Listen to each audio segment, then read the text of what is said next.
who plays the role of a leader, and what in effect does leadership actually mean. So through the ages, whether we view it from a Greek perspective, or whether we view it from a Chinese perspective, or an Indian, or an Arabic, or an African, whatever perspective we bring to bear, the contextualization seems to me to be critical, because, as somebody said, different people need different leaders, and different situations also need and almost demand a different kind of leadership. So, one of the things that humanity has been interested also from day one is, given someone as a leader, who then is going to succeed this person who is currently a leader? In other words, what does future leadership entail in terms of appointments, in terms of the who, in terms of the where, when? Just to be a little bit controversial, for example, it is always assumed that a leader must naturally come from, I suppose, the place, and I mean, obviously the time too, but certainly the place where the leader is most needed. Um, in history, we've seen that sometimes the leader is in place A, but his leadership echoes all the way to place M or S, or sometimes even Z. In other words, I might be situated, say, in Beijing, but my realm is all the way to Argentina, Colombia. So I think one of the things that history certainly teaches us is that there are very, very, very few things that we can take for granted when discussing any subject, most especially in discussing the very, very controversial, problematic, and challenging topic of leadership. So it gives me great pleasure today to introduce my boss, who is already here with us, David Kwee. David has been following a very, very concerted path of his own, in terms of establishing a very wonderful platform, place that brings together human beings from, actually globally, from all over the world. Some who are here with us as colleagues, others who tune in from time to time, and also others who actually visit us from time to time. So through all these engagements and interactions, TVI, the company that he founded and was joined in the finding with his wife Cheryl, and which has been running for nearly 30 years now, if I may say so. Um, this company has, over the years, actually established itself as one of the leading thought places. I would say definitely in ASEAN region, but also I think in Asia, and becoming more so also globally. We must remember that 30 years ago, 25 years ago, technology was not so easy to obtain, the technology that could connect us as we are connected today. I know that the defense ministries around the world has had this technology for decades now, but that is always a topic that we can pursue, because military, the defense people, seem always to have so many different advantages, which very often the ordinary person, people like myself, the lay person, actually has no idea. And the reason for that, I suppose, is commonsensical, because the military is a person or the people, the group, the team in which is invested the defense of a nation. Probably when Earth becomes one planet and we are all Earthlings, and we are talking with Venetians from Venus and Martians from Mars, maybe then we could have a singular kind of a leader that would lead the entire human race in a certain direction or many different directions. Anyway, I think I've opened many cans of worms here. And some worms are very delicious, by the way, to eat. And humanity have been eating worms forever, not just birds. But we've been eating worms, though my grandmother used to say that be very, very careful, because the worm can stay alive inside you. And of course, the young boys, we used to excrete quite a lot of worms. So we've made a lot of progress. These days, excreta doesn't seem, at least human excreta, doesn't seem to have too many worms. So I'm deliberately being a little bit naughty and cheeky because the notion of leadership is so serious that very often we forget to have fun while discussing leadership. I always remember what Mahatma Gandhi said, because I'm their leader, I must follow them. On that note, David, all yours to conduct. Thanks, Kapal. David. Yeah, thank you so much, Kapal. Welcome, David. We are actually amongst friends and family in the sense of the corporate family. So this will really not be something like formal, Make it louder. but rather on the basis of a very dialogue kind of base of sharing of my thoughts. So actually, Kapal, you did indeed share pretty juicy kind of worms. But I guess as we address some of these worms, uh, perhaps even in worms, there are nutrition in it. You know, so the whole idea of singular leadership, does it really hold anymore? Because one of the things I will address today is that singular leadership, hero leadership is definitely not going to be holding. And then when we really talk about a global environment in terms of the whole aspect of a world that is yet so global and yet local, because there are also peculiarities in each of the localized setting. So when you really look at global, local again, how do we deal with diversity? And through the notion of leadership, what is a model of leadership that can deal with diversity in a multicultural, multi-context, multi-markets kind of environment? So some of these things are going to be what we will be discussing, and I'll share some of my screen over here so that we have some thoughts and some frameworks to govern us by, but yet at the same time, it is not really a presentation, but it's really like a manner of sharing my thoughts and then allowing for pauses in between for us to have a bit of a dialogue, because unless each one of us bring to bear our own life and our own experience and our own thoughts, it is only a conceptual framework. But when we bring to life our thoughts in this, then it becomes more personalized, more contextual. And I think this is the whole idea again of today's dialogue, in the sense that it's really about drawing plurality, drawing diversity, and through the process of that, understanding leadership better, both for my own journey as well as for the journey of every one of us in that sense. So what I actually titled this whole session is really about the future of leadership. But I think one aspect of the future is being able to adapt to change, to be innovative, you know, and deal with this whole notion of adaptation, change, complexities in the world we live in, and the rapid rate of change that also comes together hand in hand with complexity. And therefore, how do leaders really remain on their toes, remain on the front edge, continue to push the envelope in that sense? So we will dive straight into some thoughts, so that this was more like a formal presentation that I made once before in a major conference for HR leaders. But because today's session is not so much a conference, so I will really dive into items to which it can stimulate thinking and then stimulate dialogue from there. So one of the first touch point is complexity and rate of change. Because in a more stable environment, there is low complexity. And when you really have low complexity and low rate of change, we are really looking at a kind of like a mom and pop leadership, because the changes are not there. It's very easy to understand the business. You're really running like a mom and pop kind of shop.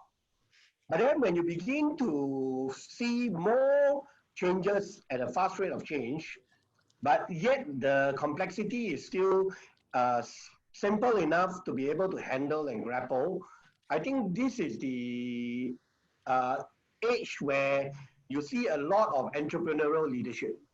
So that's where you actually capitalize by having an entrepreneur who understands his business very well, but have to respond dynamically and very fast. So that's what I call capitalization, and entrepreneurial leadership comes in. But then when you begin to look at high complexity and a fast rate of change, you are really dealing with a situation that no one leader can understand everything about the business itself, and they cannot even keep pace with the changes. So that's where I believe is the whole idea of, like I mentioned just now, the plural leadership or the team leadership, which moves away from the hero leadership, the singular entrepreneur who understands the business very well. And there is a need for the building of synergy. Now, this is a very big challenge because even in major corporations, we all know about silos and functional silos and so on. And where it would have worked in the past, where maybe the marketing function and the marketing leader really drives the entirety of the business. But then when you have a situation whereby there is high complexity and fast rate of change, you really require the entire end-to-end value chain, not just from the marketing side, but also from product development, operation, and all the way even into marketing, sales, and the internal brand, as well as the external brand management. So when you begin to look into organizations as built in the 20th century, where a function drives the success of the organization, in the 21st century where we live today, where there's a lot of complexity and there's a lot of change, you cannot basically base on a particular functional leader anymore, and neither can you base on a heroic leader who is a CEO at the top. And this is where a lot more synergy is required. And of course, when you look at the bottom right hand, where complexity is low, but rate of change is also low, I think that's where you kind of like looking at simplification of processes, compliances, and that's where bureaucratic leadership comes in. Now, I don't know about how the rest of you feel, because there are two aspects of it. One is when you are in the shoe of the person expected to lead, do you still have a disposition to have the answers for everything and everyone? There was the report of this Harley Davidson and Shell. One is a very major corporation, the CEO, and Harley Davidson obviously is a very contemporary organization. And both of them shared one commonality, and that commonality is when people come to them for answers, both of these CEOs really said that, I do not know. Where else as compared to if you are in the shoe of the leader and you're expected to know everything, then you are also in some way expected to provide an answer for any question that comes to you.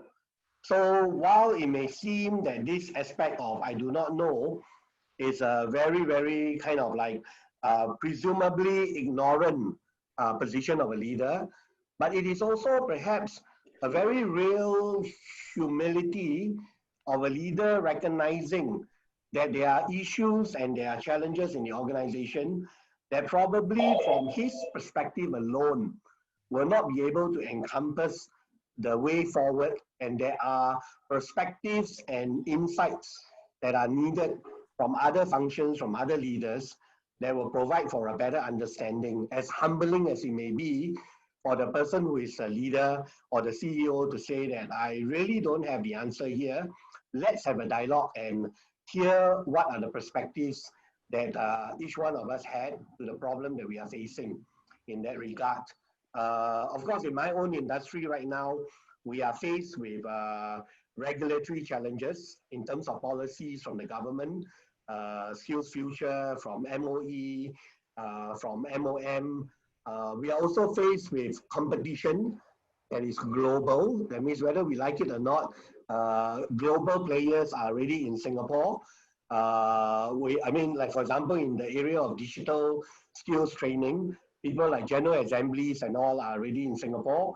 And of course, we are faced with a lot of public institutions are also coming into our space of continuing education, and not just private institutions like us. And hence also being an SME, we're also faced with the view of how do we attract enough talent in the organization of Training Vision Institute, which I lead, to be able to have good talent to actually drive the organization forward in the light of global competition, public competition from public institutions, regulatory changes, you know.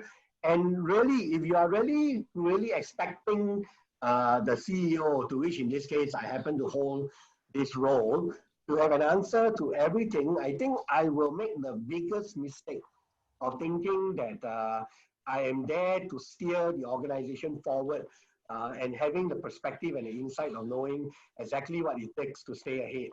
And that's the reason why, even as a leader here in my organization, in my industry, I spend a lot of time walking the ground, talking to people on the front line, talking to even the trainers and educators who are actually on the front line teaching our students and all. I spend a lot of time understanding each one of my key leaders, where they come from, what's their background, what are their strengths, and through that whole process, to be able to find ideas and possibilities that we can create together that is out of the notion of just trying to stay ahead and gain more market share in that perspective. And I think that same thing falls on each one of us when we are in the shoe of a leader. Do we really take the view that we are the one who holds the answer to everything? Now, of course, on the other hand, if we are in the shoe of a follower, and if we happen to be playing out a particular role in the organization that we are part of, do we really expect the leader to have all the answers? Because for all you know, by our expectations of the leader having all the answer, we incapacitate ourselves with the view that we have something to offer that we are not offering because we are waiting for Father knows best, you know, that the leader should provide the way out, should make that decision, that kind of thing. And on the other hand, it kind of like causes us into a frozen chosen kind of state. That means because we are a functional leader, we are head of department, in our own right, we have really learned our function so well. And if there are any problems that is happening in the organization that goes beyond our function, we do not take the effort to reach out to other peers in order to understand the situation better. And at the same time, we expect of our CEO or the top leader to actually resolve all conflicts and resolve all functional divides, that kind of thing. And so even in the shoe of a follower, sometimes the expectations we have for the leader to have the answers actually incapacitates ourselves as well as incapacitates the organization itself in that sense. I will come back to that in a while, but this is what we hope to achieve even in the so-called the epilogue that I mentioned about in terms of the complexity and the fast rate of change, and then why we need to break away from singular leadership into plural leadership and moving towards synergy in that sense. But what we will cover beyond this today is about context, you know, context of why the world has changed and therefore why leadership models must change. And what are the new roles of the leader? And then ultimately having the dialogue to identify and reflect on ourselves, our own styles of leadership, and whether it is inhibiting or whether it is liberating in that sense. Let me pause here for a while and maybe take some comments and contributions from the listeners at this point in time.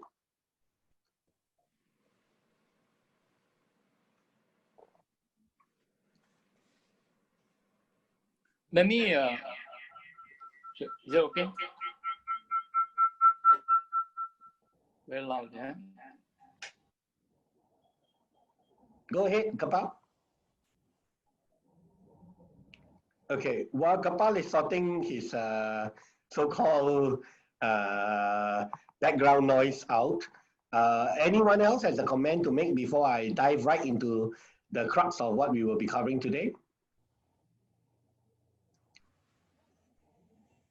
Okay.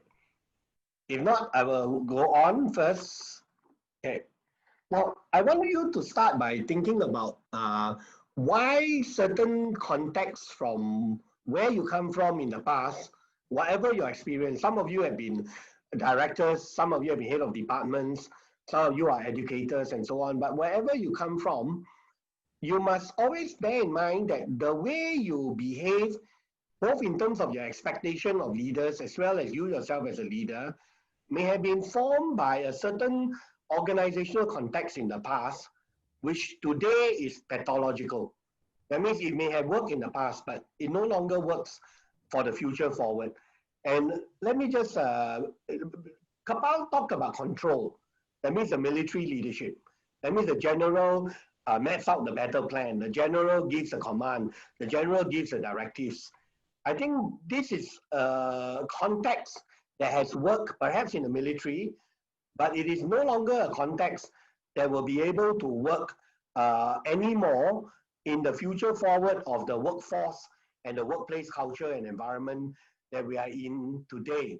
And one of the reasons why it no longer works is because control could work when there is a value system of corporate loyalty and allegiance that was somehow reciprocal. That means, in other words, for those of us who are in the baby boomer generation, we are loyal to the organization that we work with because they give us a salary, they give us a position, and they have been likewise loyal to us from the standpoint of a contract, in a sense that to the best of the organization's ability, it will basically keep us in employment and will reward us and recognize us when we are actually contributing.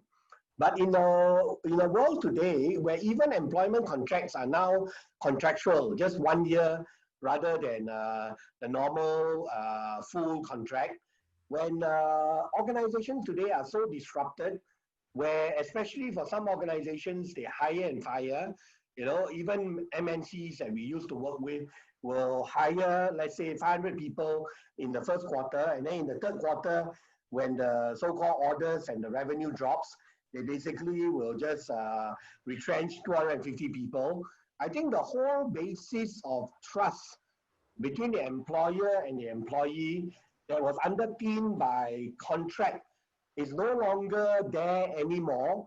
And hence, as a result of that, even the notion of what you call loyalty that allows the leader to basically direct, dictate, and control is no longer existing in the context that we are in today as compared to the context that many of us have been in when we were hired during the generation that we come from, in that sense.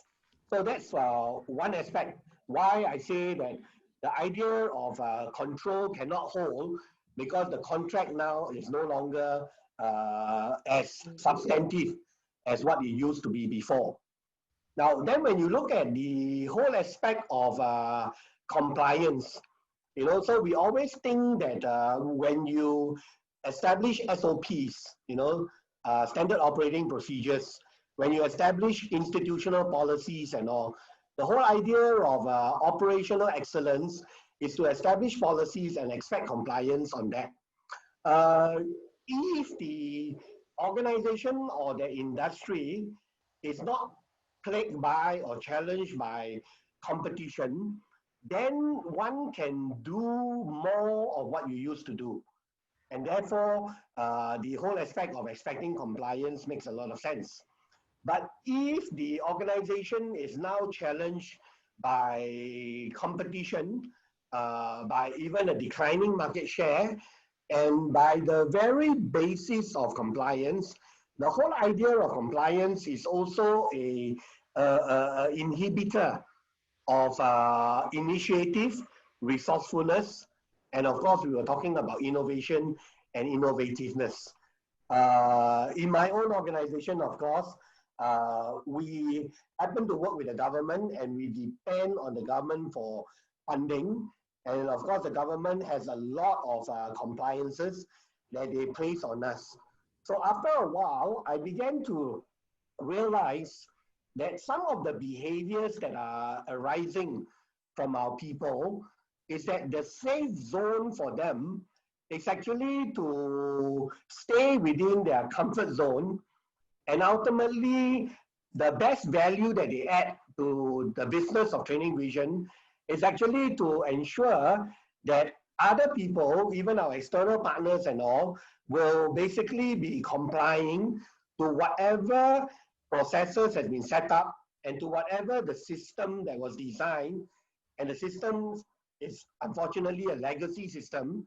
That means it was a system developed almost like how many years ago? 12 years ago, when we started to scale 300% growth a year, you know, in the 2008 to 2010, we grew about 300% growth a year, and we were the ranked number 10 as the fastest growing so-called organization, SME or MNC, in terms of compounded annual growth rate. But those were legacy systems. And then as the years go by, we are still using the legacy system. And because we were dealing with the fact that we are talking about regulatory bodies and all, we have been so conditioned into complying to a legacy system and the policies that have been established that somehow inhibit our people's ability to adapt and even to be able to innovate in that sense. So that's one aspect of which compliance can become pathological as well over time. Now, the notion of constraint is what I think a lot of organizations prided themselves in terms of establishing strategic business unit. So when you talk about strategic business unit, basically it is rewarding more resources to the business units that are doing well, and ultimately an organization has limited resources. So when you want to find more resources for those business units that are doing well, where do you get the resources from? Obviously, you will take resources from those that seemingly are not doing as well. So I think this then falls into a particular archetype in systems thinking, which talks about success to the successful. So what we are doing in that process will consequentially be creating self-fulfilling prophecies. That means those that we are feeling are successful, we give them more attention, more support, more resources, and consequentially inhibit and deprive of those that we think are not successful. And because we think that they are not successful, they are therefore doomed to failure. So again, what we prided in the last century of strategic so-called planning in terms of strategic business units and all, have now proven to become a constraint. And that context of constraint or control or contract or compliance have become pathological. And I think if we are really looking into the whole future of leadership, we have to rethink, about this pathology. Pathology means it's fatal.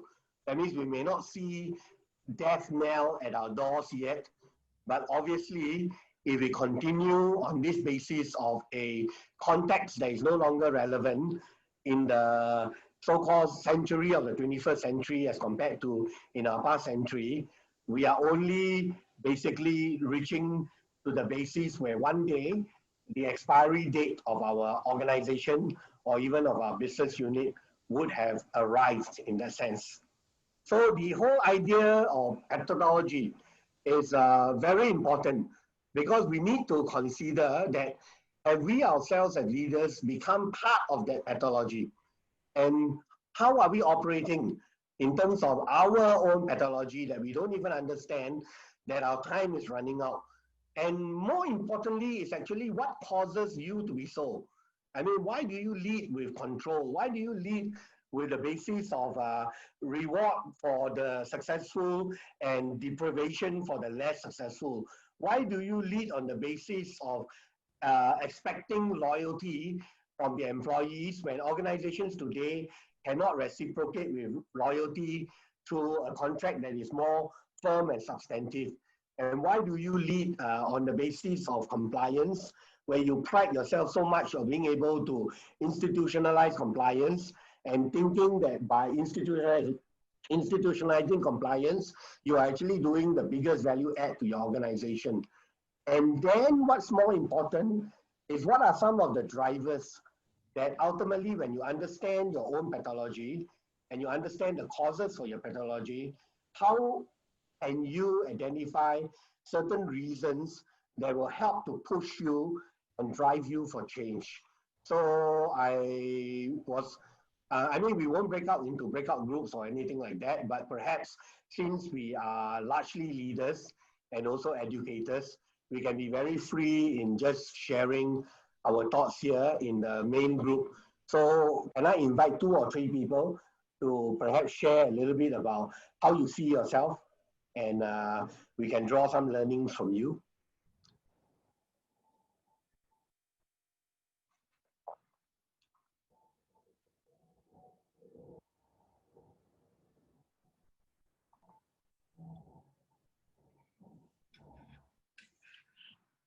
Participation, please.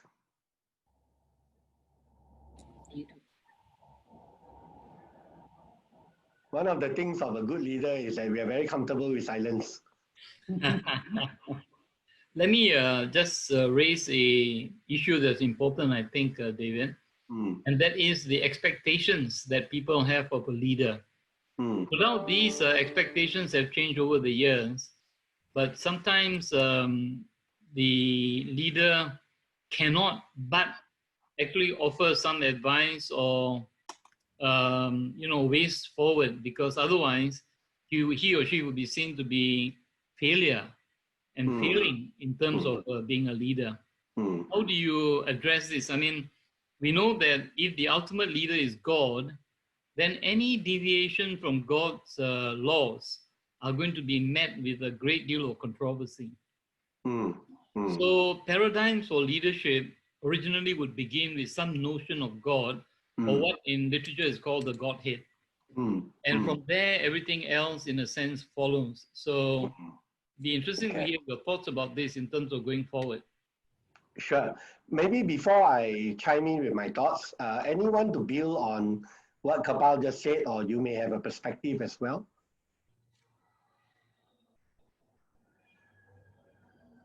I believe that as a leader, each of us got his own leadership style. Some of us may be a little bit very, as what you say, control type, having a control. Some of them are compliant type. But on the other hand, there's also another style, which is the coaching style. And from the coach perspective, it is like playing the role of a mentor, and also allowing a consultative kind of why is it that maybe they think the way they think, and why do we actually advocate for such change, and how are we going to drive the change, and what are our goals towards that alignment of change, right? So I think as a coach, it plays also a very important role in the area of change. Wonderful. Who is that that is speaking? Leslie. Hi, Leslie. Thank you, Leslie. Yeah. Maybe one more input before I comment. Yeah. Shiva. Yes. I believe a great leader should be like a great teacher also, right? There's a quote from William Arthur Ward. The mediocre teacher tells, the good teacher explains, the superior teacher demonstrates, the great teacher inspires. So a great leader should be an inspirational leader. That's my take on this. Yeah. Okay, very good. I think it's good because we have the notion of a coach, we have a notion of an inspiring teacher, and then of course we have the question from Kapal about there is always an expectation from the follower or the leader to be like the shining light, or for that matter, the pathfinder, that kind of thing. And I think one of the things is that we should not beat ourselves down. That means no matter whatever context and styles we have in the past, we are not here to say that, hey, you beat yourself down, you are wrong. You have been such a good compliance leader, establishing processes, policies, institutionalizing those processes and policies and all. Without mentioning names, I think there were some leaders that have come on board into our major educational institutes recently and effectively changed the culture of that particular educational institute.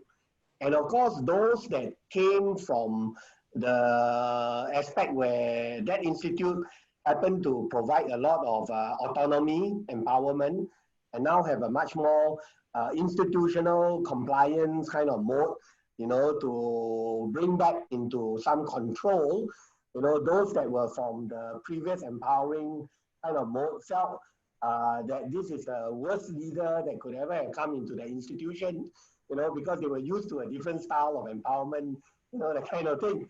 But what I'm trying to say is that if you look at both sides of the fence, I'm sure the new leader has got strengths.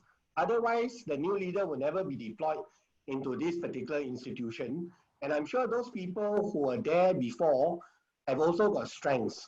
So our whole idea of leadership is not to beat ourselves down for whatever styles or approaches that we have. That's not the whole idea over here. But what is very important from my own reflection and from my own perspective is you must understand yourself why you are wired the way you are wired in that regard. Because that understanding is therefore at least an articulation that you have strengths and value to bring. But that understanding also begins a journey for you to start to think that is the context of your leadership then as relevant as the value that you bring now. And if the context of your leadership then was valuable then, but it's not as valuable now because the context has changed, you know, like the educational leader that was assigned to another institution, if this institution has got a certain legacy, has got a certain strength, you have to be able to work within the fabric of that organization and not from where you came from. You know, so that's one part of leadership, which is self-awareness, and that self-awareness being able to shift in the context as your context changes in that regard. So when I look at the aspect of leadership, the first thing is always to understand context. But the other part again is to understand what we call your strengths, but also why is there a overdone strength? Why do you need to accentuate your strength more than is needed to the extent that it denies other people of the strengths to complete you in where you do not have a strength? So if some of you understand appreciative inquiry, you will realize that the appreciative inquiry, the intent is the accentuation of strengths so that your weaknesses becomes irrelevant. No, not so that your weaknesses, but so that weaknesses becomes irrelevant. And that is a very important aspect of the semantics behind it. It is not your weakness becomes irrelevant because your weakness will always stay, but its weaknesses becomes irrelevant because of the fact that the strength of somebody else makes up for the difference of what is your weaknesses. So that's why the whole idea of appreciative inquiry is the accentuation of strengths. Now, and then I give you a personal example now. Now, when I look at my own organization, I realize that some people have overdone their strength. So if you are a very innovative kind of leader, you tend to just push innovation and all, and you ignore the other aspects of which there must be some so-called governance and some structure in the organization. And even when you missed out on certain things big time, that means because of the fact that you didn't take consideration into a governance aspect. You know, you basically do not pay attention to it because you felt that your biggest value is to bring innovation. Now, but let's take our organization, for example. What happened if the lack of attention to the governance result in us losing our 4-year EduTrust? You know, because as a education institute, we need to be governed by system, processes, policies, and we lose the 4-year EduTrust, you know. Now, so that's one aspect. But on the other aspect, what happens if a person who is very compliant has established a policy and operation manual that is really written up 8 years ago, and as a result tries to be able to drive the compliance of a policy manual or operation manual that is written 8 years ago, and then as a result of that, if you continue just on the basis of what has been developed 8 years ago and are not dynamic enough to be able to adapt and change to the new business and the new markets that we are in, effectively your strength becomes even a liability to the organization. So the second part, besides understanding context, is the second part of what I call almost verging on arrogance. Even though I wouldn't say that it's arrogance, but almost verging on arrogance. That means to the extent that you feel that your strength is what will make or break the organization. And the likelihood, and I've seen this very much in my own leadership team, the likelihood is that at some point in time, you will end up criticizing somebody else who is not like you, who doesn't think like you, who doesn't act like you. And when you end up criticizing somebody else who doesn't think like you and who doesn't act like you, you are actually ending up what we call value subtracting from the organization. Because obviously whenever, and we all know this very well in systems thinking, when there is a push, there's always a pushback. So when you end up thinking that this is the way it should be, this is the way we should think, and you begin to criticize a colleague of yours, your peer, obviously your peer or your colleague will have a pushback. And two things can happen. Either you become political, which is cultural aggressiveness in your organization, or you become passive aggressive. That means after a while, you just refuse to support what the organization needs and ultimately just go on life as usual. Now, one of the things we really don't realize that if we don't all create a collective value, you know, as a leadership team, let's say in my organization, if we don't create a collective value, the organization is not going to be able to pull on for another one more decade, or for that matter, or another 3 more years, or for that matter, in the next 12 months anymore. Because your competition is stiff, your diminishing market share will be fast, and ultimately, do you think that your talent in your organization will also be staying? Because if organizations do not show growth, and my premise is 25% growth per year. If organizations do not show growth, in the past, if you grow only by 10%, 15% is okay, because the whole impact of competition, disruption and all is not there. But if your organization does not show growth by about 25% a year, do you think that your employees are going to continue to stay, you know, in your organization? And when you begin to lose talent, then what happens to your capacity and the capability of your organization? So things will fall apart. So I think one of the first things for us to really acknowledge and recognize is that if we don't take a different view of leadership beyond ourselves, we will ultimately be self-destructing. And when we are self-destructing, as much as your indictment is on another department, another leader, actually the indictment is really on yourself. You have probably put the noose on yourself too, as much as the noose is on the organization, because of its inability to pull together as one and create new value and grow at a dynamic and fast rate of 25% a year. Now, I've been involved in a lot of organizational development projects with multinationals and so on. So I work with organizations that I went in, you know, the likes of people like Siemens or Apple or Motorola and all. And I've seen many a times that the moment I go in and I interview each one of the functional leaders, every one of them gives me a point of view that is according to their strength.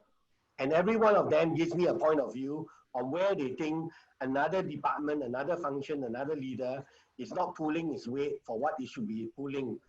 And consequentially, when I facilitate the process of change management or leadership alignment, it always comes down to a situation, and I've seen this many a times, that it will be just a seasonal change.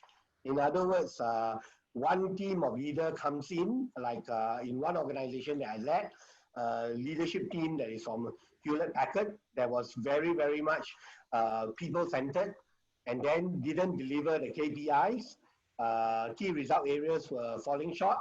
Brought in another team of leader who came from Motorola, who was very different in terms of their leadership style, that was driving more control and ultimately management by results.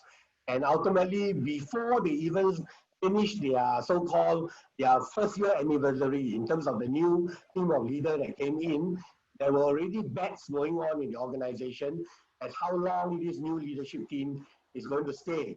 Because the whole idea of recycling a new flavor in a new season to be able to turn around the organization is actually a slippery road, and it's a road of diminishing returns. So coming back to what Kapal asked about, they expect something from the leader. I'm not saying that as a chief that you do not provide a perspective. I'm saying that you have a strength too, and it will be really very, very irresponsible for a leader if he has a particular perspective that he does not put it on the table.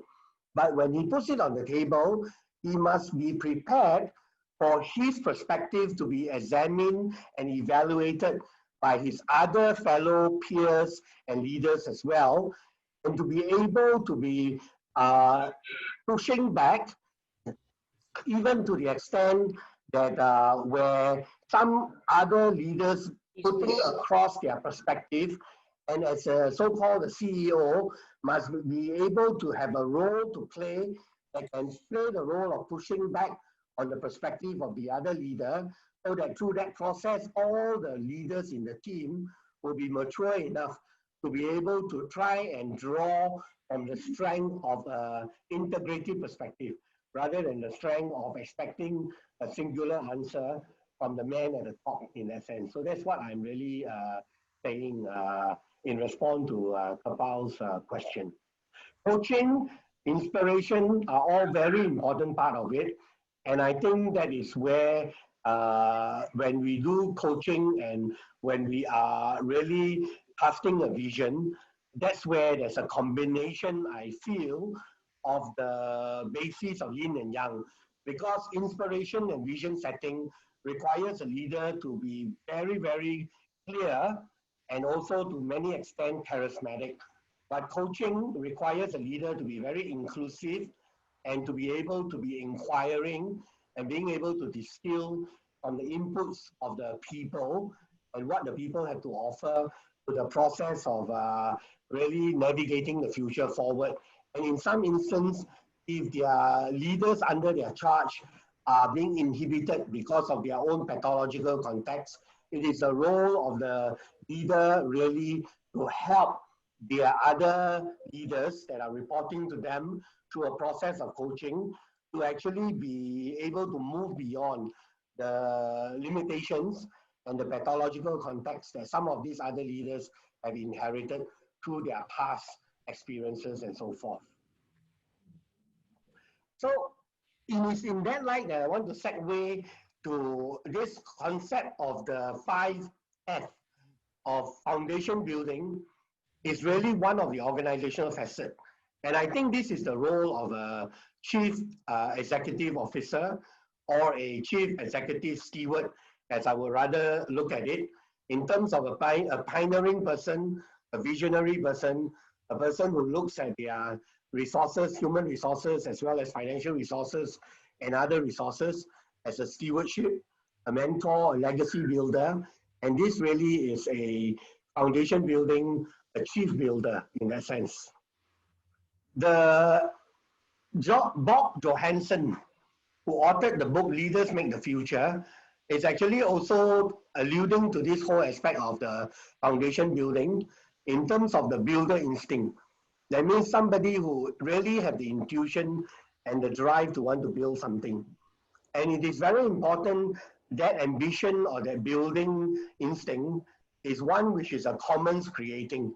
That means creating for the common good and to be able to engage everyone and to be able to draw multiple resources and to be able to nurture shared assets. Now, this aspect here is so important because generally CEOs are hired to be able to drive top line and bottom line. But you may actually drive top line and bottom line for 1 quarter, 2 quarter, but in the longer sustainable term, you're actually driving the organization to the ground because you're not building other value assets of the organization, especially when you are caught in the context of constraint. That means you give more resources and you reward people who are doing well, and you kind of take away resources from others who are not doing well. So consequentially, you are not nurturing shared assets. You are basically using assets to be able to use a carrot and stick in order to motivate your organization to succeed. That's why I say it's not just a chief executive officer, but it's actually a chief executive steward. And dilemma flipping is so important because in the world that we face, which is complex and rapid rate of change, you will be faced with many, many dilemmas. And the ability to reframe so that things are not in black and white. You know, there are no right answers, and even your own answer is not the perfect answer. But there's always the ability to reconstruct and reframe is very much part of the chief builder. The second facet is foresight. Because one needs to understand that there are people who are almost like a seer, an innovator, a pathfinder, of course, very dedicated to looking at trends and directions of the future. So research does comes to play, and a thought leader. And this perspective sometimes is very difficult to be appreciated, especially from organizations that are doing well in the industry that they are part of. If we are talking to the kind of like group of educators, I think to some degree, the more successful you are as an educator or as a trainer, as a facilitator, you are very inspiring. You are able to engage your audience and your classrooms and all, but it may also prevent you from being able to see the future of what a learning facilitator, a learning designer, you know, is going to be, and consequently you'll be locked in to a traditional model of education that will ultimately make you irrelevant as well. Now I'm giving the educator example here because I'm well aware of the mixed audience that we have here, that some of you are actually educators, some of you are entrepreneurs, and some of you probably are academicians, you know, like Kapal, and even for that matter, corporate leaders. But this idea of a seer is very seldom appreciated fully by industries and companies or by teams that are seemingly doing well, so they do not see the need to reinvent the future. Now, in Bob Johansson's book, it talks about clarity. That means some person who is able to see past the noise and have a vision of what the future may look like. And it talks about rapid prototyping. That means the ability to prototype very fast, very quick, to be able to know how to leverage new technologies. You may not be the expert in the technology, but you stay very current with the technologies, and you're able to leverage the technology, be able to put into execution new ideas, not so much that the idea will fly on the first execution, but to be able to fail fast, fail cheap, fail quick, you know, and then ultimately learn from the process and ultimately to innovate. And bio-empathy, that means to have a type of thinking that emerges rather than a thinking that is definitive and preset. You know, problem solving are good because engineers have been trained in problem solving and they have a lot of analytical root cause analysis and everything. But I think a seer or what we call a futurist sort of a person over here is more than problem solving. It's actually a lot on the intuitiveness of being able to join the dots, because problem solving may be confined to a certain segment of the problem, but it may not have incorporated the entirety of the other dots that may not be seen usually when we do problem solving in that sense. So the second facet was actually the foresight. The first one is foundation. The third facet is fervor. That means someone who, like I think Siva said, inspirational, is able to communicate, is able to build a brand. It's almost like an evangelist in that regard. And if you look at the attributes of it, a person who is like a fervor, the corporate fervor, the evangelist, has a capacity for immersive learning. That means the ability to go into any community, any kind of people group, and ultimately be able to immerse themselves into that group, able to understand the thinking and the sentiments of the group, and able to communicate and articulate with that community and that group so as to persuade them and influence them to a particular point of view in that sense. And a lot of times, this person probably has relentless passion, that they believe in what they believe so much that that passion just oozes out. And the passion itself is enough to even sell kind of ice cream to Eskimo, that kind of thing. So this is an aspect of the corporate fervor, the evangelist. The fourth aspect of the organization is the corporate formulation. What I spoke about in terms of an operations architect, in terms of somebody who is a total quality management, a sort of like an internal auditor, formulation of policies and so forth. The traits involved, and this is very important. When you are trained as an engineer, or when you're trained in systems, when you're trained in Six Sigma and all those things, when you are basically trained as a quality auditor, it does not necessarily mean that you are a system thinker. Because the system thinker is able to understand relationship of the different organizational factors so that you can construct an effective and optimal design for the organization performance. So you do need policies, you do need procedures, you do need processes, but you don't have policies, procedures, and processes for its own sake, because your whole manner of being a system thinker is to understand the relationships of the different organizational factors, so that when you set policies, procedures, and processes, you are setting it in the context and the construct of the relationship of your organizational factors. And of course, once you do that, then to ensure flawless execution, the ability to plan, organize, execute, and track the successful implementation of specific programs, projects, and initiatives. In the organization of the future, project-based organization will become more and more real. Now, a project does not mean there's no organization, there's no design, there's no structure behind it.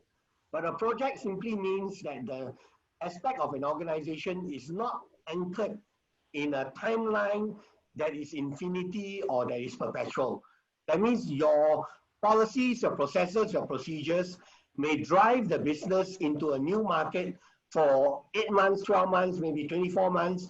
You hope that in terms of your BCG metrics, that it doesn't become a dog, so soon. But you also have to appreciate that in the new world that we're living in, the whole aspect of your new product innovation and the processes and procedures that you set up that governs it is important. But there is a timeline that ultimately may be shorter and shorter. And therefore, a person who is an organization architect must be prepared to be able to adapt and to shift according to the shift of the environment and the business challenges that happens. And for us, especially speaking for myself, it is so important that I cannot let my organization continue to be locked in and anchored into a set of policies, procedures, and processes that are locked in to a business model that was built maybe 10 years ago. When I shared about the fastest growing 50 and we were ranked number 10, that kind of thing. So we are constantly in the process of now having to reevaluate, have we been continuing to do what we used to do? And if we continue to do what we used to do, if we continue to expect a different outcome, it really verges on insanity. And so there's a need for us to reevaluate ourselves. The next facet of the organization is the corporate family. That means in terms of the people side of the organization. More importantly, it is about people development. It's about valuing talent. It's also having a culture that is inclusive. You know, I think where it used to be talent as defined by the top performers, 5 to 10% of an organization, talent is no longer defined in just a minority group anymore. Because in order for us to be able to move the organization forward, we have to have a ability for a leader to have a sense of inclusivity, to be able to pick up the sentiments of the ground, and to be able to even encourage even employees and people at any levels of the organization to contribute and feel that they are part of the organization and they have something that they can add value to the organization. Now, unfortunately, we are all not built that way. And there are some people that are built in that way of being a lot more inclusive than other people.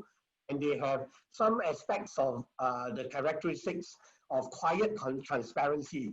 That means they don't go around hitting people on the head just because these people may not seem to be performing at the level they're supposed to be performing. These people do not seem to be understanding what the organization wants. And these people seems to be like out of sync, out of time, because the ability to give permission is a very powerful Gestalt psychology, that when you give permission for people to be who they are, it therefore encourages these people to be willing to come along to explore who they can become. But the moment we are not inclusive and we hit people on the head just because they don't think the same, just because they are not really on par with what you expect them to do, then it really locks people up to feeling very bad about who they cannot become, because somehow they may feel that they are never really able to measure up to the expectation of their bosses and things like that. Now, a person who is truly a people advocate does a lot of constructive depolarization, because they are able to go in and calm tense situation, resolve conflicts, heal broken lines of communication, and even bring together divergent point of view, even with people with divergent interests in that sense. Now, I think you will already have a sense of where I'm going with this. Because if you really look at where can we find a leader that has all these 5 facets, you know, the corporate foundation, the corporate foresight, which is a seer, the corporate fervor, which is an evangelist, the corporate architect, which is the operations architect, and then the corporate family, which is really about the people advocate. Where can we find a leader like that? You probably are looking for a superhuman in that sense. But actually, God doesn't create us to be a superhuman, because if He creates us to be a superhuman, we will not need anybody else in the process of pursuing our life goals and even pursuing our business goals. The fact that God made us uniquely different puts us in a very humble position to realize that we have to value other people, sometimes to the extent of valuing them and the strengths that they bring higher than ourselves. Because the whole idea of corporate performance is very different from the idea of human potential. Because the whole idea of corporate performance is at a point in time. Did you perform in your last quarter? Did you perform in your last project that is given to you? But a person who did not perform in the last project is an instance of time. Does it mean that this person is not able to realize his potential? Because potential is over multiple instances of time, so to speak. And similarly, in terms of what I shared with you, the HP team and then replaced over by the Motorola team. And in this particular organization, by the way, they changed 3 CEOs over 5 years in that sense. And that's what we are seeing today as one of the melody of the inherited context of the 20th century organization, which was in a condition of stability, less complexity, and less rapid rate of change. So they have a CEO's tenure, which is 8 years average. But if you look at the CEO tenure in today's organization, it's getting shorter and shorter. Why do we need to fire CEOs? It's because we are expecting them to be able to deliver the top line and the bottom line, and we are not really getting them on board to be able to build an organization that lasts, to be able to create value with the people and the talent that is within the organization. And the reason why they can't do that is because they are locked in to a corporate context. If they happen to be someone who has led another organization that is very compliance strong, they will come in an organization and think that the way to fix this education institute is to be able to put in control and compliance. And of course, you suffer the casualty of that. If they come from an organization that is very innovation, foresight, and they think that coming into this organization, even if there is no capacity yet of the organization to be innovative and future creating, they will continue to push so-called the sphere, so-called phenomenon. And the sphere phenomenon ultimately ends up by being judged by others in the organization as a dreamer that is never able really to ground themselves in to what they need in order to survive for the next 12 months of corporate performance. So effectively, what I'm really saying is that I think we are not expecting superhuman, and we are just expecting leaders who understand that they can't do it alone. And there are different facets of the organization that needs to be put into play. And the only way that the different facets can be put into play is when they work together and they value the strengths of others just as they value their own strength, so that weaknesses becomes irrelevant in the field of appreciative inquiry in that regard. So I will just skip through a few more other things, and then I want another dialogue, because leaders are people who need to work together with all the strengths in terms of the corporate facets that we talk about. But however, in this diagram, and I will go through very quickly, that when leaders come together, they enter into a disposition space in number 2 on the right upper, a disposition space in their functions. And then in that functions, it tears them apart. So as a result of tearing them apart, they become very separate and very I-ness mentality. And that I-ness mentality is what we have all known, but we have never challenged ourselves. Why is that so? And how can we break out of that paradigm? Because as long as, like Columbus, you think that the world is flat, you will continue to perpetuate the I-ness, the functional silos, you'll perpetuate your own strengths and all, until somebody challenged the mental model that the world is flat and was prepared to push beyond. So this whole pathological context of organization and leadership, the mental model has to be challenged. What leaders should do, actually, even as they move into their functions, they come back together and integrate and share their intelligence, as well as ultimately bring their strengths to bear, so that weaknesses as a composite, becomes irrelevant. Weaknesses as an individual will still stay, because we are who we are based on the way that God has made us and based on the way that we have been trained in our respective discipline. But the weaknesses as a composite, as an organization, as a compact, will become irrelevant because we value others and we work together with others. And the reason why people don't change is because they think that if the best of world is an E, and they think that based on their strengths, they are already bringing to the organization a D, then what's the need to change? Because if I'm going to change, I'm already doing so well, the kind of thing. A paradigm shift will mean that if complexity and rapid rate of change and the threat of competition and the disruptive order of the 21st century is now at our doorstep, we realize that the best of world, while there are a lot of threat, but yet there are a lot of opportunities.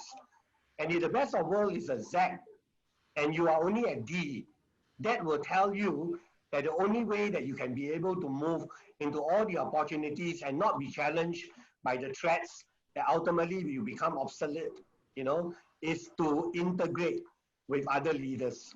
So my reflection number 2 is that what role are you in the 5 facet, foundation, foresight, fervor, the other one is the formulation, which is in the institution, and then finally the family, which is the inclusiveness.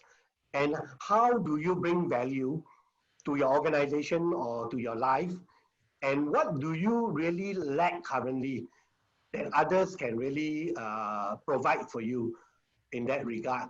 And I think this reflection here, if I were to move it forward, I will not go into information sharing and all, and knowledge management, which can be for another day, actually goes into challenging the pathological context into a new management context, which is about plurality of leadership, and encouraging all of us to move towards a team-based model where you see the role of a chief builder, the foundation, the seer, which is the foresight, the evangelist, which is the fervor, the architect, which is really about the institutionalization, the operation architect, and the people advocate in that sense. Now, let me forewarn you that these are not the, what we call the regular and traditional designation of what we call CEO or chief operations, or for that matter, chief marketing or chief human resource and all, because there are people who are holding the position, but they do not have the strength and the trait which is innate in them.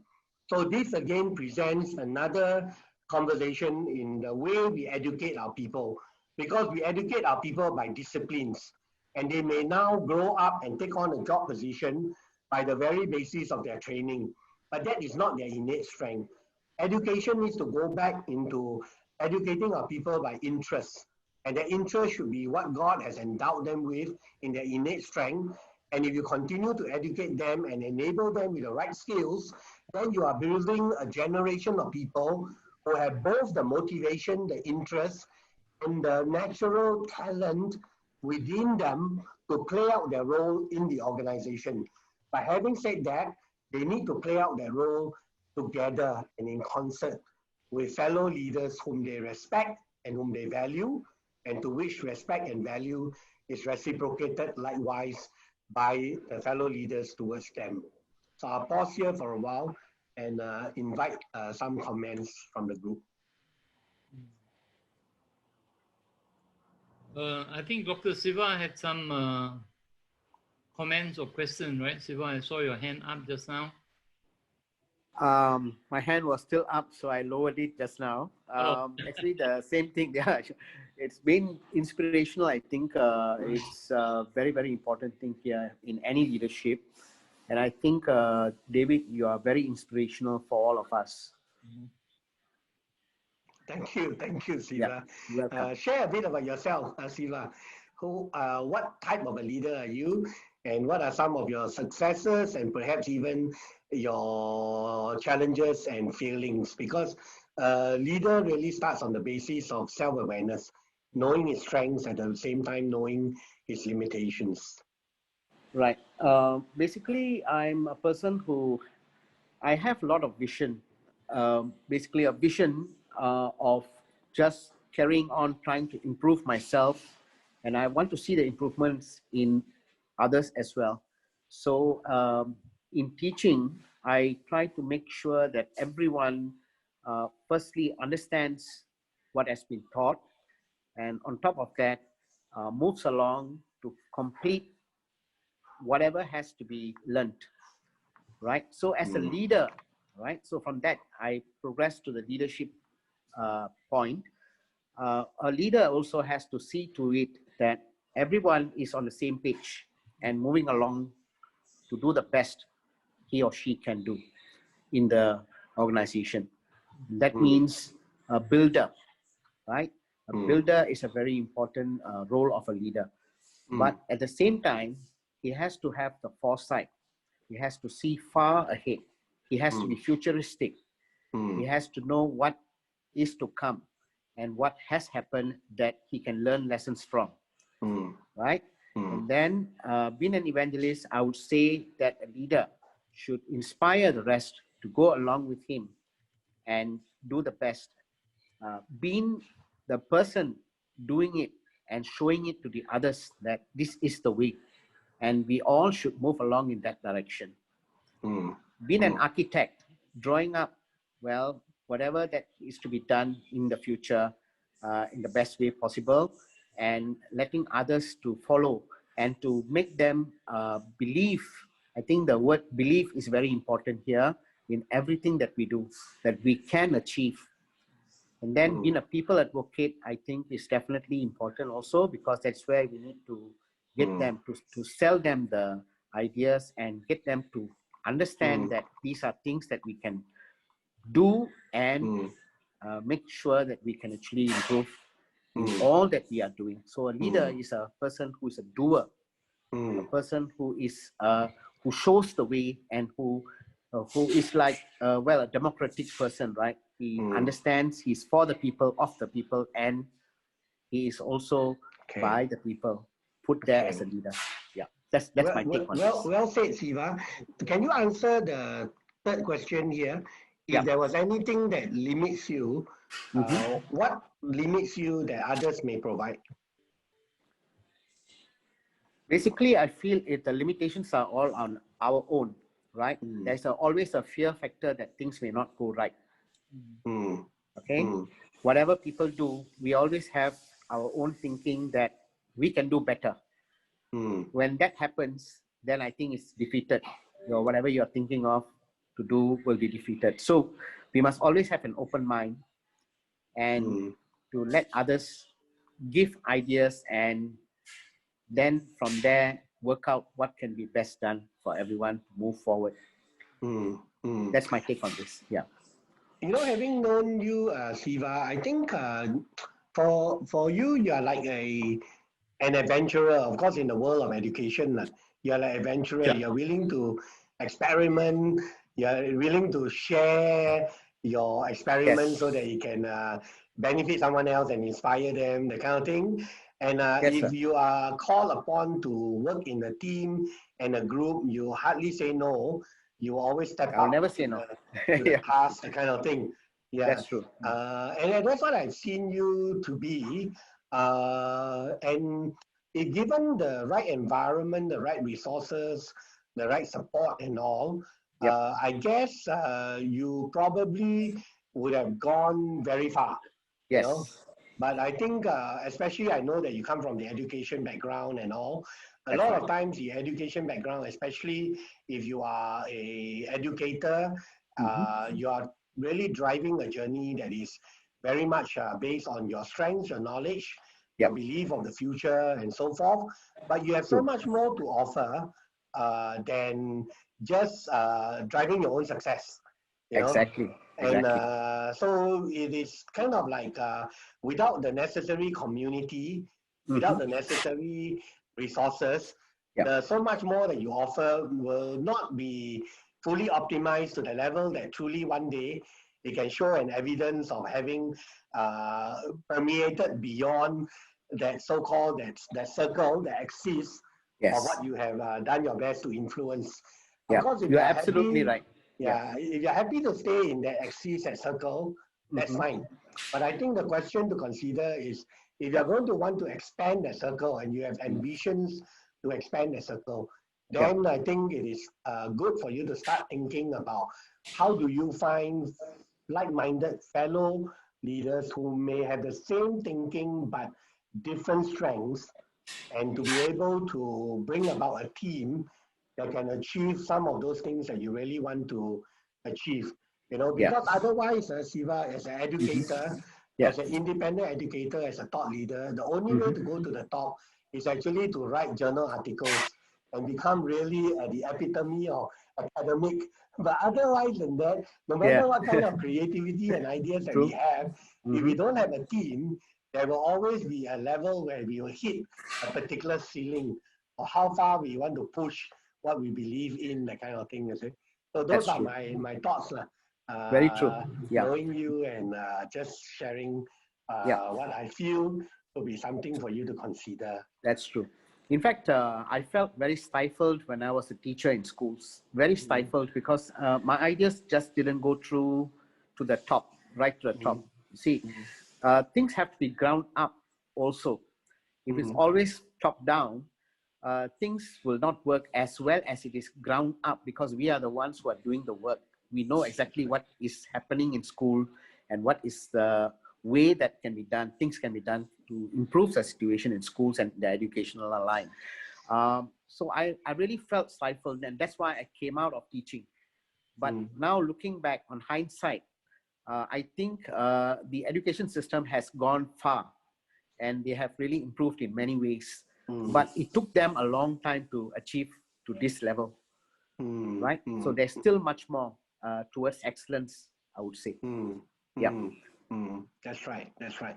The aspect of organizational transformation has also introduced the view that where the concept of origin, that means any change must start from the top down, which a lot of us preach on that. We say that if we want to do any organizational change, the top must be committed and all. I don't disagree with that. Okay, but then what happens then is that if the environment is complex and there's rapid rate of change, and the top doesn't have a corner of everything, then somebody who's a teacher like Siva has a view of what needs to be done will never get heard, because the concept is always origin and it must originate from the top. Yes. But actually the new concept of organizational transformation is actually the concept of reciprocity. So it does not need to originate from the top. It can originate from anywhere. You know, even it can be outside in, inside out, bottom up, the side in, that kind of thing. But reciprocity means find a particular leader that have enough influence in the organization to be able to understand, support, and reciprocate with enough strength of his own in order to take that idea even further. So I think this is one of the things that a lot of people, even for that matter, I realize in Singapore, that we fall into the trap. We always feel that because our governing leaders are always top-down kind of thing, therefore we can do very little. But it's not true. As long as someone has a good idea, you need to find reciprocity. That means you find influencer, a significant person who can actually give more weight to your idea. And sometimes one person is not good enough, then one become two, the two become four, the four become eight. And before you know it, if you have a few good men, you actually have enough of a proposition to really even get the attention of the top, so to speak. Yes, that's exactly what is happening right now. Yeah. That's true. Okay, thanks Siva for that. You're welcome. Yeah, thank you. Anyone else to share?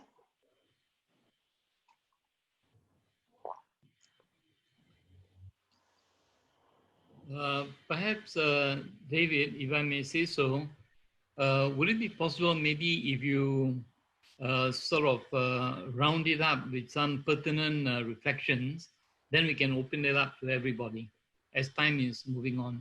Okay, it's about 5:30 now. What time are we supposed to end? 6. 6 o'clock, okay. But they may have something to say. I mean, in terms of having listened to me for the last 45 minutes kind of thing. But my pertinent reflection is this. It is very tough to even embrace this model, even as I share it and as I teach it. Because the one biggest challenge is that's how I talk about arrogance, but I don't think it's only arrogance. I think that some people cannot let go of their strength because that is the basis where they have built their success.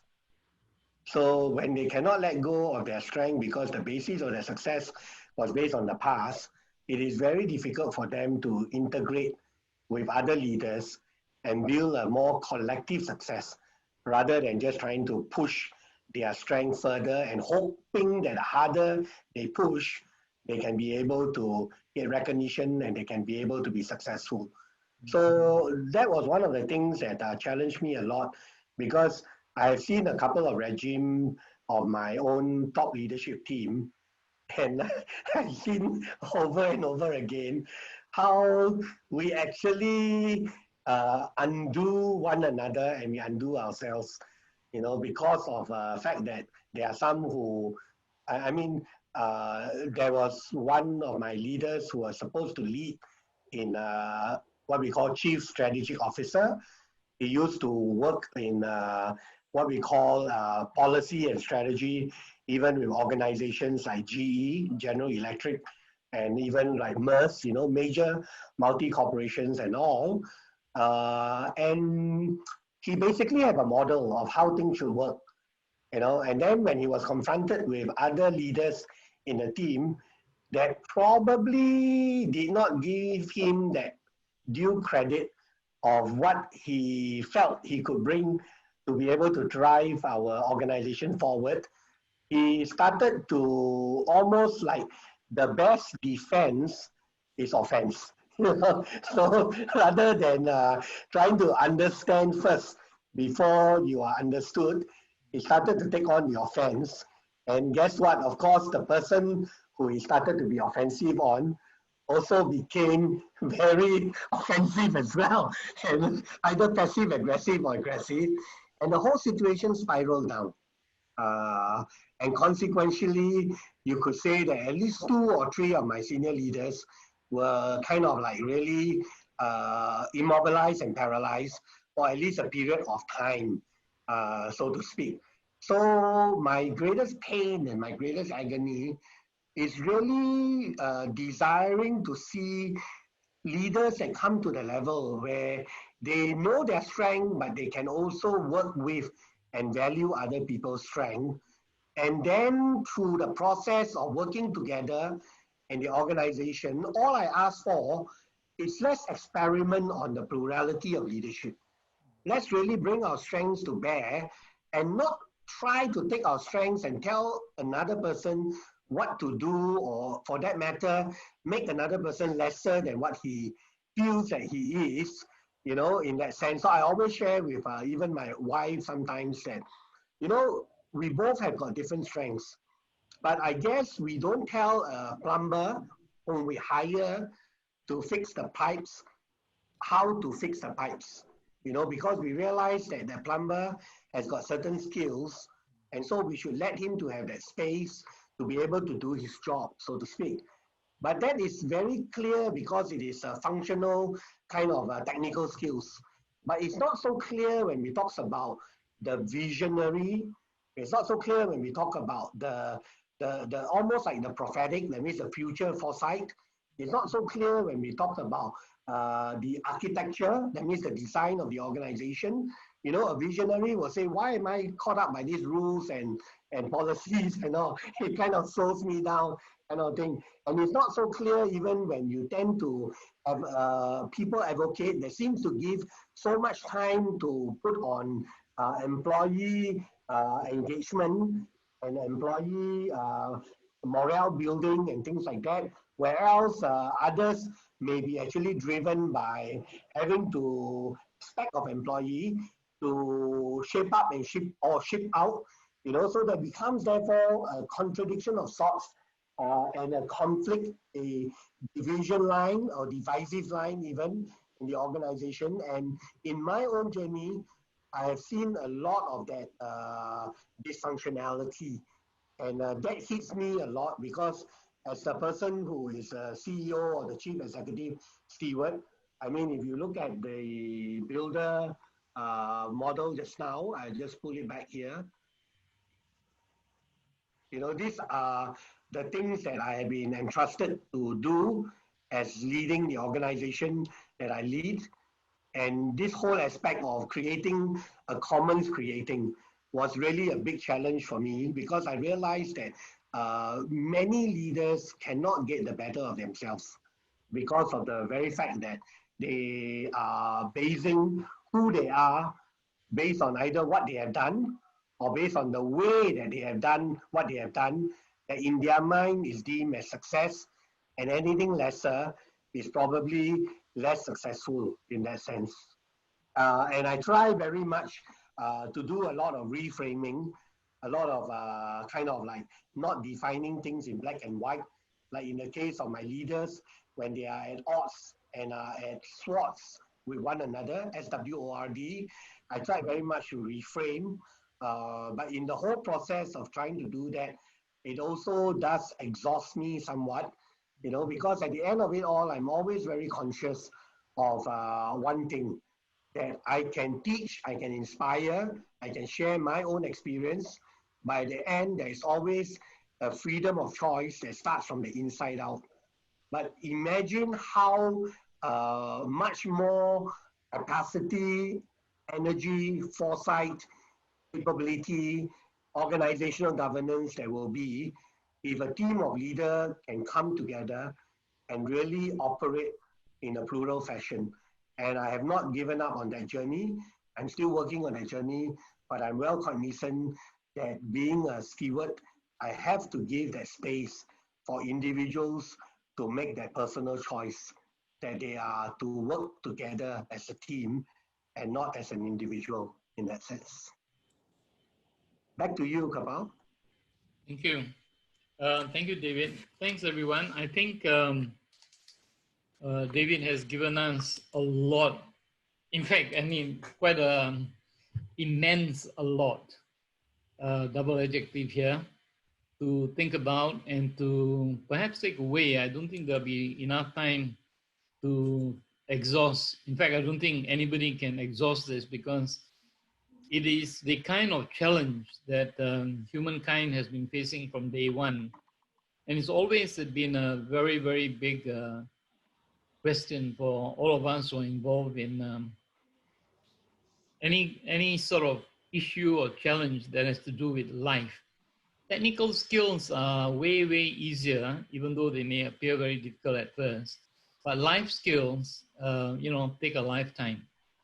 So I'm going to set the ball rolling in my privilege as a chair and ask our speaker to differentiate between the subjective, the use of the personal pronoun I, and the rest. Because if we take, for example, the leadership that is provided almost by all religions, but let's take Jesus.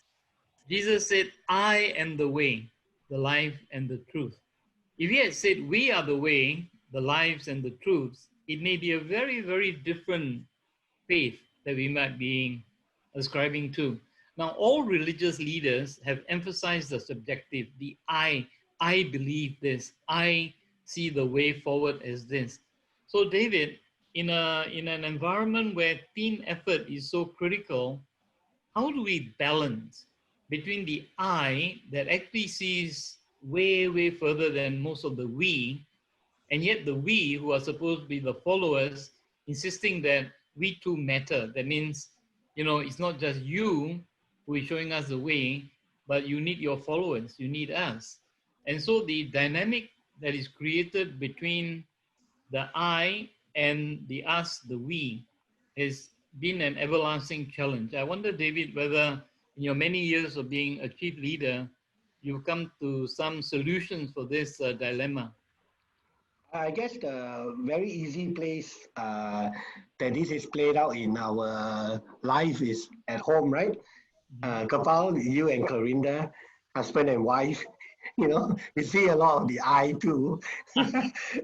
And I think all of us go through that process, and to the extent where sometimes you just prefer to talk to the wall rather than to talk to the person.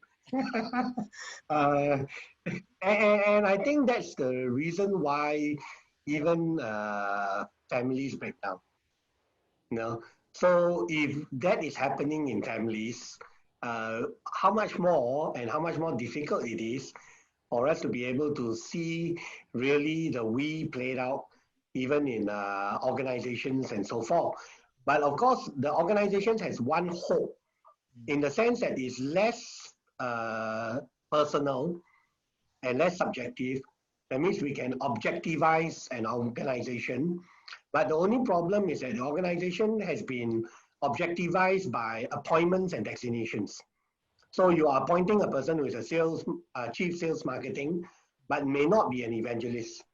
Or you're appointing a person who is like a human resource director, but may not be a people advocate.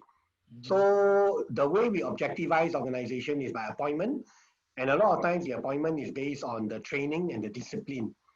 That's why in another setting, I talk about if a discipline is a center stage of the careers of the future, the careers of the past, then in the future, it is not the discipline. It is the very individual who have his interests, who has his strengths, and who needs to be developed from a very young age based on his interests and strengths, but also being educated in a way of the we. That means there is a need for the we to come together for you to build better community, better organization, better nation, better homes, that kind of situation. Of course, this is non-biased to any faith or things like that. But when you relate it to Jesus Christ, actually, Christ himself was really expressing all the facets, because he was both a builder, he was also a prophet, a seer, he was an evangelist, he was an architect, because he really understood that the people who were the religious people and all the law and the doctrine and all, but the law and the doctrine is not what defines God. It is really about the spirit of the law. But yet he taught the people very often in terms of being a teacher, aspect of the basis of how things should be. And at the same time, of course, he has so much compassion and love, for the people. So in my own walk, in my own journey, and my own faith, of course, one of the things that worked for me since 1995, I don't know whether it works for you or not, because you have to really believe in order that it works for you. I was a leader in business. I was also a leader in my faith, in my community, and I was respected. I had certain skill sets I have developed in terms of drawing a following in my church work, and people came to the Bible studies and the home groups that I was leading, and I was overseeing multiple home groups, and then I was building up my business at that particular point in time. But I came to a point where I realized that some of the things that I'm doing is an overdone strength based on what I have been successful on. So I was successful in major corporations like Rank Xerox at that time, American International Assurance, leading sales marketing team. So I used my ability in sales and marketing, evangelist fervor and all, to be able to deploy it to my religious role, to my Christian role, and so on. But then I came to a point where I was seeking personal growth and personal awareness a lot deeper, and also in my own relationship with God a lot deeper. So there was one prayer that I made in 1995. I say that, Christ, you depict and epitomize a life that is so encompassing and so varied, and yet so much of the divine nature. So at that year in 1995, I prayed the prayer. I said, less of me, more of you, And it was since then, from 1995, as I go through building the business, going through the ups and downs, challenged in many situations, even including teams that I try to build where there is betrayal in the teams, where you best of what you put for their life, they choose otherwise, and the whole journey of 95 to 205 to 2015 and now 2020 has been an entire 25-year journey where God was answering that prayer. And that whole 25-year journey is bringing me more and more to this level of understanding that in my own human capacity, I am proud. I have preconceived notions. I have previous models of success. And there's a tendency for me to gravitate into the I rather than to be able to evolve and emerge as an integrative whole. And the integrative whole is in conjunction with others that God has also gifted and placed in my life together. So without alluding to any faith or religion, that was my own journey. And it is a very, very challenging journey. That's why I'm still work in progress after 2.5 decades. And it's not like overnight we can be like that. But I think in organizations, because it's less personal, it's less subjective as compared to a spousal relationship and all, we can still design organizations to objectivize things by selecting right. That means you are hiring people who are naturally strong in a particular area, and then as a chief executive steward or the main leader, for you to be the chief builder, to integrate the team together. And because you are not hiring according to the training that you have received or their previous job, but you're hiring according to the person based on his strengths, and then you give them an opportunity to work together as a team, I think the opportunity to come out with an organizational design that will be able to do a lot more than traditional design that is very functional and silo is really quite exciting and quite unimaginable. But I don't think the field of management science, whether it's organizational development or organizational design, has gone deep enough yet to study how to do this in terms of building plural leadership, team leadership. But in talking to CEOs from across organizations, there is one thing that is good that is happening. I'm realizing that more and more CEOs are saying that I need a team in order to drive success, and that's good. But they haven't got the how to build a team to drive success because they are still locked into hiring according to resume, track record, training, and things like that. They have not come to the level where they are hiring according to the person, you know, based on how his strengths and his abilities are, and then building a culture and framing a future that is not black and white, but rather framing a future that is of possibility, of creating value, rather than one that is just about maximizing profit in that sense. Yeah.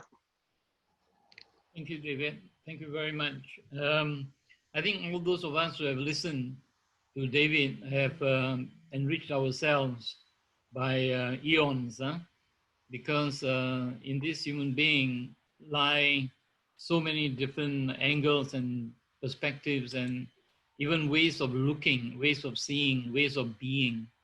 So rather than my going on, I want to open the discussion to all those of us who are still here and see if there are responses, questions for our speaker.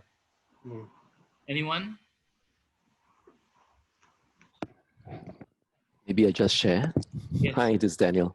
Yeah, hi, Daniel. Yeah, thanks, David, for sharing. I think that's very genuine and very authentic sharing. Just few thoughts that came to my mind as you shared. I think one of the things is how we define success. So when we define success in a certain way and we hit the success, and that's where, you know, when we, especially for TBI, you have been so successful for many, many years, 300, turnover. So the success factor has, in a way, drive you to, or drive the company to work towards that way. And so when things, the model change, the whole world dynamic change, the adjustment is a bit tough, as you also mentioned that the people are probably reluctant to make changes, and that could be also definitely those are the factors. And I think also the KPIs. So you see, the leaders actually set the KPIs of what is how we define success, and therefore when that KPIs come into play, people will just have to work towards it, sometimes even at the expense of doing things which is not them, or sometimes they know that this is not going to bring us to anywhere, but because this is a KPI, this is target, this is where we want to go, and so people just do it. But then the world has moved to another way already. Like right now, I mean, the world has gone into COVID-19 and circuit breaker and all sorts of things. The whole, I mean, even our government are grappling how to make things change for the employment. So you can see that the world is very dynamic per se, and I really appreciate what you have shared, and I also appreciate the fact that you are still, very humble in wanting to see what we can do to make things happen in a good way. So I'm sure it will. But you also mentioned about this thing called the leadership integration. It is ideal, but we are all human, okay? Much as I want to do it, but if my fellow leaders are not willing to want to do it. So you see, so there's always this thing about challenges that people, or why should I listen to you, or why should I follow the way? So, but definitely this is a very ideal model that you have. But I think personally that one key ways to make it happen is the trust.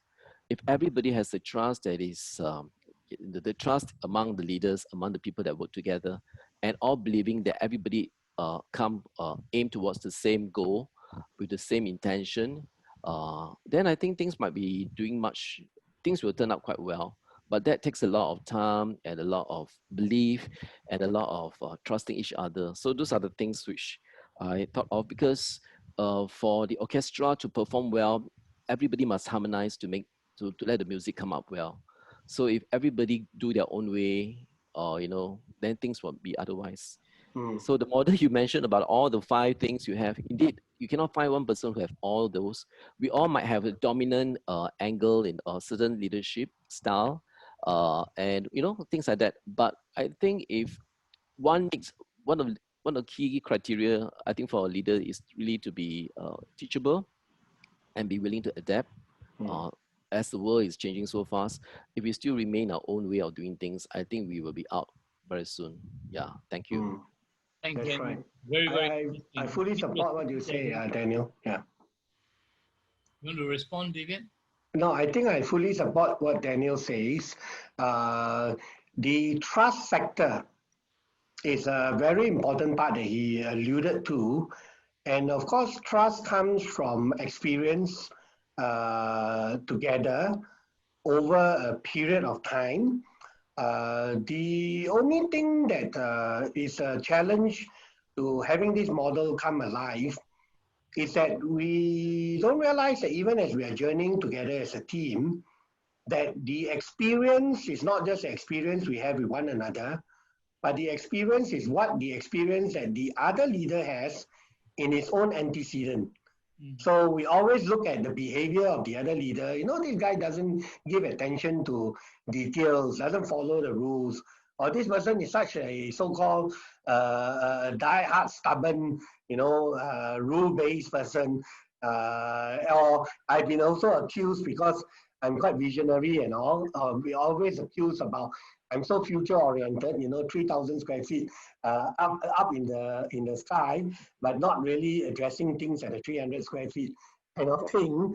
So I think the aspect of the previous experience, the antecedent of the other leader, is very important. Why does a person behave in a manner whereby they are so compliant and so institutional and so forth? So Daniel, for yourself, I think you have quite an eye for detail.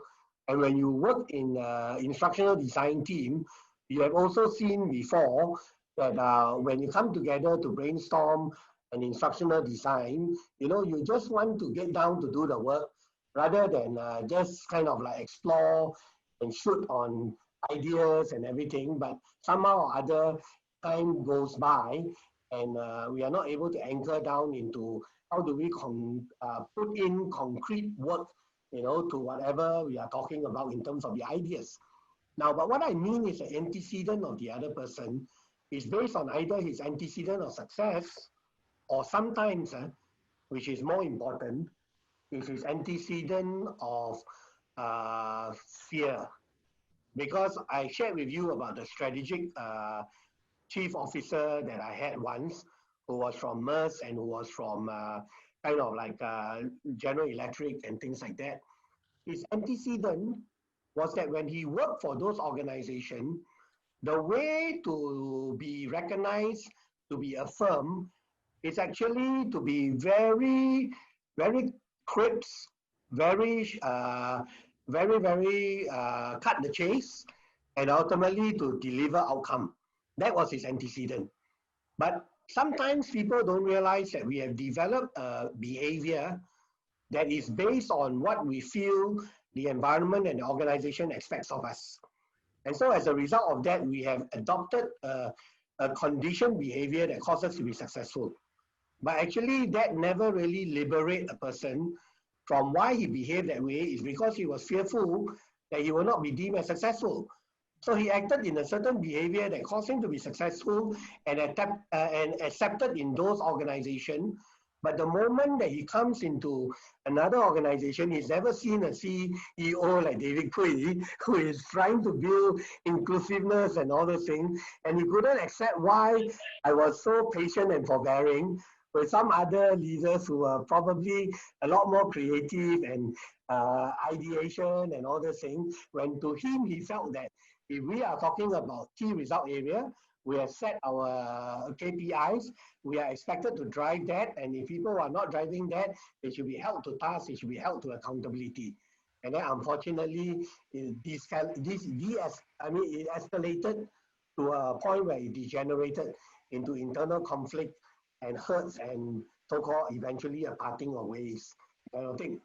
Now, so again, sometimes even as we are talking about trying to pull leaders together, we also got to go back into some very basic level of human respect, because the moment we lose the basic level of human respect, which then goes into mutual respect, which then goes into being able to give time, at least for people to share why they act the way they act, why they think the way they think, we will end up in a situation where we will be pressured to drive what we think, how we want to do things.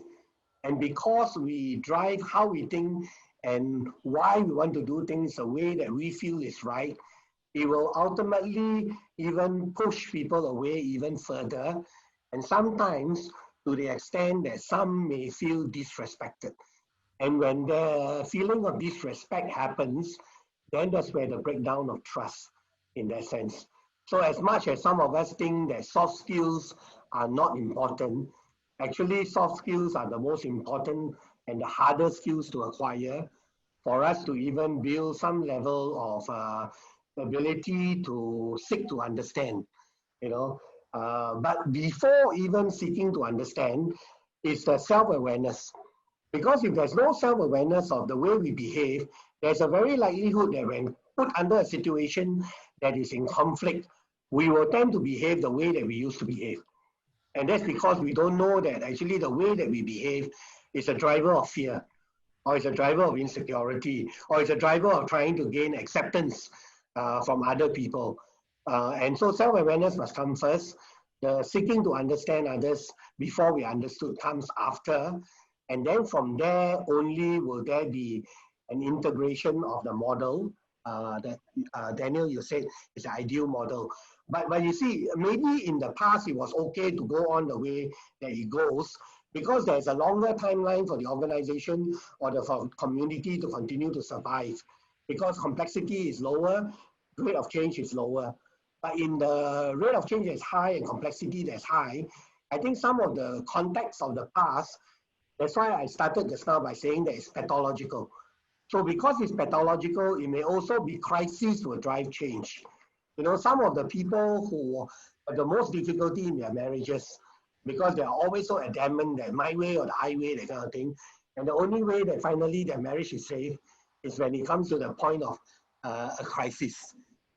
Maybe to the point where the wife packed the bags, walked out of the home and things like that. And they realize that, hey, perhaps there is a need to even shift their way of thinking if they really value their relationship kind of thing. Now, organizations sometimes are like that, unfortunately. There was a particular operation director in one of the group in Siemens, I won't say which group, but very, very compliant-based, very driven, and don't care about anything else except for the view that what's the point of trying to integrate? Because even my CEO, which usually is a German, will always come in for a 3-year tenure, and after that they are gone, and then there's another season and another flavor, that kind of thing. So we couldn't really effect any change in that leadership, even though we were trying to do executive coaching, until the point where we had to confront the leader and say that, hey, if you don't change, the situation that is happening is not good. And ultimately, it will confront your very role in this organization. So the question is, if you have been here for 10 years, 15 years, you have seen 5 CEOs and all, do you still want to be here for the next 5 years? If you don't care, if you're on the verge of the next 12 months to retire, that's fine. Then we will counsel you out. But if you really care and you still want to stay on in the organization, at least until you are time to retire, which is probably in the case maybe about 8 years at a time, then we got to start and sit down and start thinking about, as much as your strength lends value to the organization, how can you be more integrated? And that's where change and then begin to happen in that sense. So it's an ideal model, it's a tough model, my own challenge in my journey is not a perfect journey, but I think it is a model that is even more relevant now than ever before, because of the pathological state of affairs. If we continue to adopt the previous context, which is no longer relevant in our 21st century, in a world of rapid change and high complexities.